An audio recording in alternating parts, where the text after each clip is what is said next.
There was a time when life in Britain felt heavy sometimes, but not overwhelming. You could be tired without being exhausted. You could worry without feeling trapped. You could have a bad month and still believe the next one would be better. People didn't talk about surviving as much as they do now. They talked about plans, about holidays next year, about saving up, about moving forward. Somewhere along the way, that feeling slipped away and most people didn't notice it happening. Think about how everyday things feel now. Rent, food shopping, getting to work, making plans, even simple decisions feel loaded. There's a constant sense of pressure, like you're always one bill away from stress, one delay away from falling behind. That didn't used to be normal, and yet today, it's treated like it is. People are told this is just how life works now, that everyone is struggling, that this is the new reality. But that raises a question most people don't stop to ask. When did life become this hard just to maintain? This isn't about going back to some perfect past that never existed. Britain was never easy for everyone. There were real problems, real inequality, real hardship. But there was also something else, a sense that effort led somewhere. That if you showed up, worked, and stuck it out, life would slowly become more stable. You might not get rich, but you could breathe. You could plan. You could build something. That balance mattered more than people realized at the time. What makes today feel different isn't just higher prices or longer hours. It's the feeling that everything takes more energy than it should, that progress has slowed or stopped, that you're constantly adapting just to stay in the same place. People aren't failing, they're being stretched. And when millions of people feel stretched at the same time, that's not a personal issue, that's a system issue. The strange part is how quietly this happened. There was no single moment where Britain officially became a struggle. No announcement. No clear turning point that everyone remembers. It happened in small steps. A little more rent here. A little less security there. A few more hours at work. A longer commute. Less time. Less margin. People adjusted because they had to. They always do. And because people adapted, it looked like things were still working. But adapting isn't the same as thriving, and coping isn't the same as living. This video isn't about blaming individuals, or shaming choices, or pretending the past was perfect. It's about understanding how everyday life changed, not just how it feels, but why it feels that way. Because once you understand that, the frustration starts to make sense. The exhaustion makes sense. Even the quiet anger makes sense. Britain didn't suddenly become unlivable. It became heavier, more complicated, more demanding.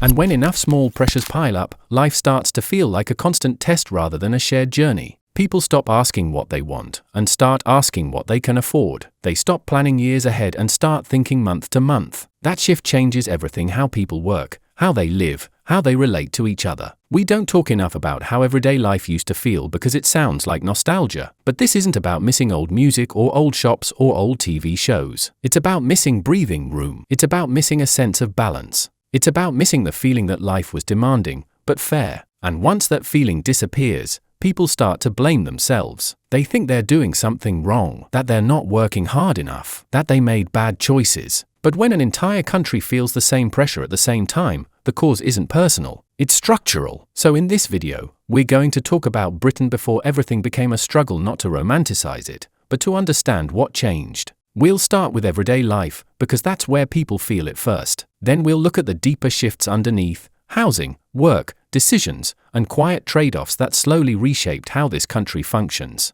Because once you see how the struggle was built, something important happens. The stress stops feeling like a personal failure, and the question changes from "why can't I keep up" to "why was life redesigned to feel this way?" And that question matters more now than ever. There was a period in Britain when everyday life felt manageable in a way that's hard to explain until you try to remember it properly. Not easy, not carefree, but balanced. People still worked hard, still worried about money, still complained about bills, but those worries didn't sit in your chest all day. They came and went. You could have a tough week and not feel like your whole life was at risk. There was space between effort and fear, and that space mattered more than anyone realized at the time. Housing played a huge role in that feeling. Rent or mortgages didn't swallow your entire income. You could live reasonably close to where you worked without sacrificing everything else. Moving house wasn't a terrifying financial event. It was stressful, but it wasn't life-threatening. People didn't stay stuck in places that no longer fit them because they were afraid of what came next. That freedom to move, even slowly, gave people confidence. It made life feel flexible rather than rigid. Work too felt different. Jobs weren't perfect, but many came with a sense of continuity. You expected to be somewhere for a while. You could imagine growing into a role instead of constantly proving yourself just to stay. Pay rises weren't guaranteed, but they were believable. The link between effort and improvement wasn't broken. You felt tired at the end of the day, not hollow. Work took energy, but it didn't drain your entire identity. Everyday costs were part of life, not a constant threat. Food shopping wasn't something you braced yourself for. Energy bills came, but they didn't cause panic. Transport took time, but it didn't eat whole evenings. There was friction, but not constant pressure. People had enough margin to absorb small shocks. A broken appliance, a slow month, an unexpected expense didn't immediately push everything into crisis. Time itself felt different. Commutes were shorter. Even when they weren't, they didn't feel endless. People had evenings. Weekends felt like actual rest instead of recovery. There was space for relationships, for hobbies, for doing nothing without guilt. Life had a rhythm that allowed people to reset. Most importantly, there was a shared sense that things broadly worked. Not perfectly, but fairly enough. If you did your part, you weren't constantly punished for it. That belief gave people patience. It gave them trust. It gave them the feeling that tomorrow, even if it wasn't better, wouldn't be worse by default. That's what made life manageable. Not abundance, but balance. Not ease, but stability. And once that balance started to slip, everything else slowly followed. The shift didn't announce itself. There was no moment where people woke up and said, life just became harder. It crept in quietly, disguised as adjustment. A little more rent here, a little less spare time there, a longer commute that you told yourself was temporary, slightly higher bills that you assumed would level out.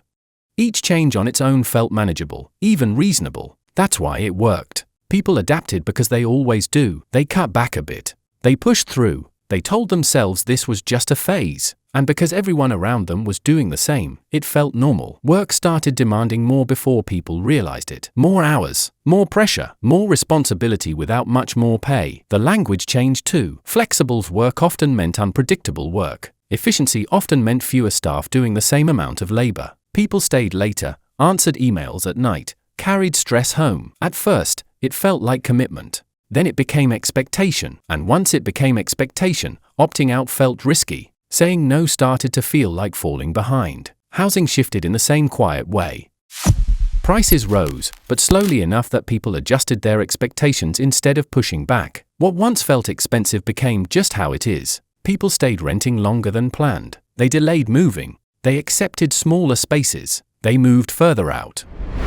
Each compromise felt temporary until years passed and nothing changed. The idea that housing should support life faded, replaced by the idea that life should bend around housing. Costs piled up everywhere else too. Food shops got more expensive, but not enough to shock. Transport took more time, but it was framed as progress or growth. Energy bills rose, then rose again. None of it collapsed life outright, but together it squeezed the space people used to rely on. The margin disappeared. There was less room for mistakes, less room for rest, less room for bad luck. Time became the first thing people lost without noticing. Commutes stretched, schedules tightened, evenings shrank. People started living in constant catch-up mode, always a bit behind, always tired. Rest stopped being something you did naturally and became something you had to plan for, and often cancel. That constant low-level exhaustion changed how people felt about everything else. What made the shift hardest to see was that life still looked fine on the surface. People were working. Shops were open, trains were running, there was no obvious collapse. But underneath, something fundamental had changed. People stopped feeling secure. They stopped believing effort would lead to relief. They started measuring life in short windows instead of long plans. The slow shift worked because it didn't feel like loss at first. It felt like adjustment. But over time, adjustment turned into endurance. And endurance, once normalized, becomes the new baseline. That's when people stop asking when things will get easier and start assuming they won't.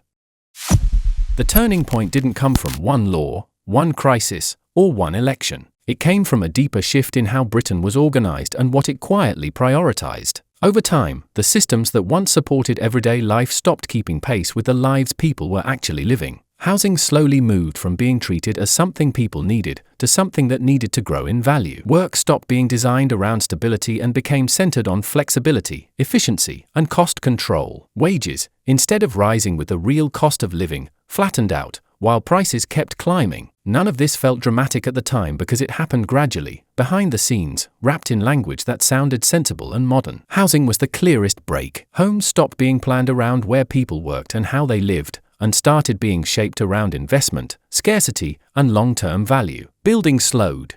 Planning tightened. Supply stopped keeping up with demand. Instead of housing adjusting to people, people were forced to adjust to housing. Rent rose, ownership drifted further out of reach, and stability quietly became conditional. This wasn't framed as a failure. Rising prices were often celebrated as success. But for everyday life, the effect was the opposite. Housing stopped being a base you built from and became a weight you carried. Work changed alongside it. Secure, long-term roles became less common, replaced by contracts, targets, and constant performance pressure. Flexibility was sold as freedom, but for many it meant unpredictability. Careers stopped feeling like paths and started feeling like ladders with missing rungs. People were asked to give more of themselves while receiving less certainty in return. That trade-off only works when life outside work is stable. When housing and costs are volatile, that same trade-off becomes unbearable. Wages were the silent part of this shift. They didn't collapse. They just stopped moving in line with life. For a long time, cheap credit and low interest rates masked the gap. People stretched further, borrowed more, delayed consequences. But when costs finally surged and rates rose, the imbalance became impossible to ignore. Suddenly, people realized they had been standing still financially while everything around them moved forward. What made this the structural turning point was how these changes reinforced each other. Expensive housing made people more dependent on work. Insecure work made housing feel riskier. Rising costs erased margins. And without margins, every part of life became fragile. People didn't feel like they were building anymore. They felt like they were constantly holding things together. This wasn't a failure of effort or character. It was a redesign of the system that quietly shifted risk downward. Onto workers, onto renters, onto families. Once that shift was complete, everyday life stopped feeling manageable and started feeling like a permanent test. Everything feels hard at once because the pressures people used to face one at a time are now hitting all together, without pause and without recovery time. In the past, if one area of life became stressful, another could carry some of the weight. If work was tough, home felt stable. If money was tight, time made up for it. If housing was stressful, wages slowly caught up. That balance is gone. Now, housing, work, time, and costs all pull in the same direction, squeezing people from every side. There's no longer a single pressure you can solve to feel relief. You fix one problem, and another one takes its place immediately. Housing alone changes everything. When rent or mortgage payments take such a large share of income, every other cost feels heavier. Food isn't just food, it's a calculation. Transport isn't just getting from A to B, it's time lost and money drained. Even small choices carry weight because there's no margin left to absorb mistakes. One unexpected bill doesn't create inconvenience, it creates panic. That constant low-level fear keeps people tense, even when nothing is actively going wrong. Work adds another layer. Jobs demand more focus, more availability, and more emotional energy than before, while offering less security. People don't just work their hours, they carry work in their heads constantly. Emails don't stop. Expectations don't switch off. The line between working time and personal time has blurred, and when that line disappears, rest disappears with it. Without real rest, everything else feels harder than it should. Time pressure ties it all together. Longer commutes, unpredictable schedules, and the sheer effort of managing modern life leave people feeling permanently behind. There's always something you haven't done, somewhere you should be, something you need to catch up on. That creates a sense of rushing without moving forward. Life becomes reactive instead of intentional. People stop planning and start surviving. What makes this pile-on so exhausting is that it feels personal. People blame themselves for not coping better. They think they're failing where others are managing. But this isn't individual weakness, it's systemic overload. When multiple systems apply pressure at the same time, even strong people bend. The hardest part is that there's no clear finish line. There's no point where you tell yourself, just get through this month and things will ease. The pressure feels endless. And when difficulty becomes constant, it changes how people see the future. Hope shrinks. Risk feels dangerous. Life gets smaller. Not because people want less, but because they're protecting themselves. That's why everything feels hard at once. Not because people forgot how to cope, but because the space that made coping possible has been squeezed out of everyday life. What we lost without realizing wasn't one big thing.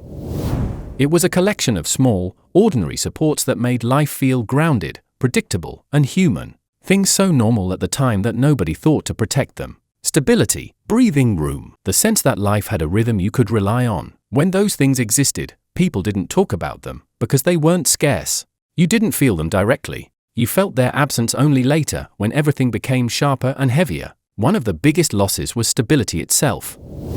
Not wealth, not comfort, but the ability to stay put. People used to expect to remain in the same home, the same area, the same job for a meaningful stretch of time. That didn't mean life was static. It meant it was anchored. Communities formed naturally because people weren't constantly rotating in and out. Neighbors knew each other. Local shops knew their customers. Schools and services were built around familiar faces. When people stop staying, those quiet social bonds weaken. Nothing dramatic happens. The connection just fades. We also lost time in a way that's hard to measure.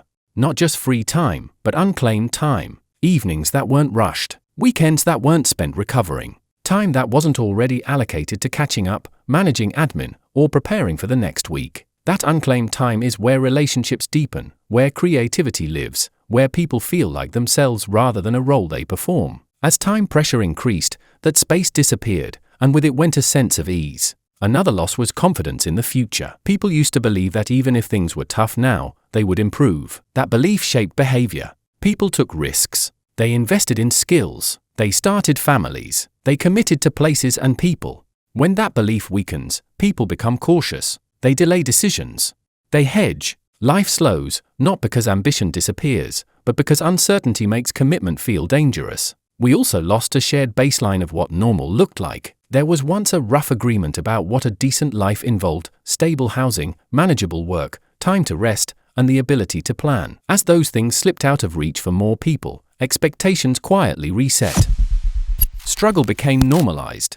People stopped asking why things felt so tight and started assuming that's just how life is. That acceptance is a loss in itself, because it lowers the bar for what people think is possible or reasonable. Perhaps most importantly, we lost the feeling that effort was fairly rewarded. Not perfectly, but enough to make trying feel worthwhile. When that link weakens, motivation changes. People still work. They still try, but something essential goes missing. Pride turns into endurance. Hope turns into caution. None of this vanished overnight. That's why it was so easy to miss. But when you add it all up, what was lost wasn't nostalgia or comfort. It was balance. And without balance, even a functioning life can start to feel unbearably heavy. If nothing changes, Britain doesn't suddenly fall apart. It settles into a quieter, more dangerous pattern, one where struggle becomes permanent and expectation shrinks to match it. Life keeps moving, but with less energy, less confidence, and less belief that things can improve. People still work, still pay bills, still get on with it, but they do so in a constant state of tension. Over time, that tension reshapes how a country behaves. People stop aiming forward and start bracing. They plan less, commit less, and risk less, not because they don't care, but because they can't afford to be wrong. The first place this leads is to a kind of permanent fragility. When there's no margin left in everyday life, every shock hits harder. A rent rise, a job loss, an illness, a family emergency, things that were once manageable setbacks become life-altering events. Systems become brittle. Households live closer to the edge. Recovery takes longer. Stress becomes a constant background noise rather than a temporary phase. And when enough people live like that at once, the whole country starts to feel anxious, impatient, and exhausted. Over time, this fragility feeds into withdrawal. People disengage from communities, from institutions, from long-term thinking. They move more often. They trust less. They stop believing that putting down roots is worth the risk. Cities become places people pass through rather than belong to. Services still exist, but they feel thinner, less personal, less reliable. Relationships become harder to maintain when everyone is stretched. Loneliness grows, not because people want to be alone, but because life no longer leaves room for connection. If nothing changes, inequality hardens into something structural and lasting. Those with assets and security remain insulated. Those without absorb more pressure every year. The gap stops being about income alone and becomes about experience, how safe life feels, how much time you have, how much control you feel over your future. That divide shapes health, education, opportunity, and even how long people live. And once it sets in, it becomes self-reinforcing. Work changes too. When effort no longer leads to stability, motivation shifts. People still show up, but they give less of themselves. Innovation slows. Risk-taking drops. Productivity becomes harder to sustain because people are protecting their energy rather than investing it. A country can function like that for a while, but it doesn't thrive. It drifts. Perhaps the most serious consequence is normalization. When struggle lasts long enough, it stops feeling temporary. People stop asking when things will improve and start teaching themselves how to cope indefinitely. Expectations lower. Anger fades into resignation. That's the point where change becomes hardest, because belief in something better has been worn down. This isn't a future of chaos. It's a future of heaviness. A Britain that still works, but feels smaller, tighter, more exhausting than it needs to be. And the danger is that by the time everyone agrees this isn't how life should feel, it will already feel too normal to question. Britain didn't arrive at this moment because people suddenly became weaker, lazier, or less resilient. It arrived here because everyday life was quietly redesigned in a way that removed balance, stability, and breathing room, one small change at a time. When you look back at how life used to feel, what stands out isn't comfort or luxury, but the sense that effort led somewhere, that tomorrow wasn't automatically harder than today, and that the system you lived inside was at least trying to work with you rather than against you. That feeling didn't disappear by accident. It faded as housing stopped supporting life, as work demanded more while offering less, and as costs piled up faster than people could adjust. None of this makes the struggle people feel now a personal failure. It makes it a shared experience shaped by choices, trade-offs, and priorities that went largely unquestioned while people were busy adapting. Understanding this matters, because when struggle is treated as normal, it becomes invisible. People stop asking why things feel so heavy and start blaming themselves instead. But once you see how the pressure was built, the story changes. The exhaustion makes sense. The frustration makes sense. And the idea that life could feel lighter again stops sounding naive and starts sounding necessary. Britain before everything became a struggle wasn't perfect, but it was balanced in ways that mattered. Balance can be rebuilt, but only if it's recognized as something worth demanding again. If you want to keep understanding where Britain is headed next, watch the next video.